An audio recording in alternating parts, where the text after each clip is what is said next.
একবার একটা বাবা ছেলেকে নিয়ে চিড়িয়াখানা গেল। চিড়িয়াখানা যাওয়ার পর বাবা ছেলে দেখলো চিড়িয়াখানায় বড় বড় হাতি, তার পায়ে চিকন শিকল লাগানো আছে। ছোট ছোট হাতি, তার পায়ে চিকন শিকল লাগানো আছে। ছোট ছোট হাতিগুলো শিকলটা ছেড়ার চেষ্টা করছে, আর বড় হাতি স্তব্ধ হয়ে দাঁড়িয়ে আছে। তো ছেলে বাবাকে জিজ্ঞাসা করছে, বাবা বলো তো, এই যে বড় বড় হাতিগুলো, এই হাতিগুলো শিকলটা টান দিলে তো শিকলটা ছিঁড়ে যায়, কিন্তু তারা দাঁড়িয়ে আছে কেন?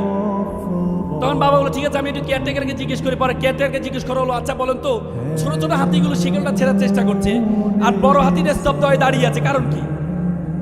তখন বলল যে বড় হাতিগুলো যখন ছোট ছিল তাদের পায়ে শিকলটা লাগানো হয়েছিল, তখন ছোট ছোট হাতির মতো তারা ছেঁড়ার চেষ্টা করেছে, কিন্তু তারা ছেড়তে পারেনি। তখন তাদের মাথায় সেট হয়ে আছে, যেহেতু আমি তখন ছিঁড়তে পারিনি, এখনো আমার দ্বারা এটা ছেঁড়া সম্ভব না।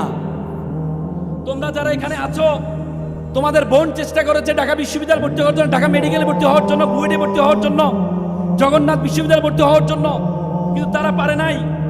তোমার মাথার মধ্যে সেটা হয়েছে তারা যেহেতু পারে নাই, সুতরাং আমরাও পারবো না, আমাদের দ্বারা হবে না।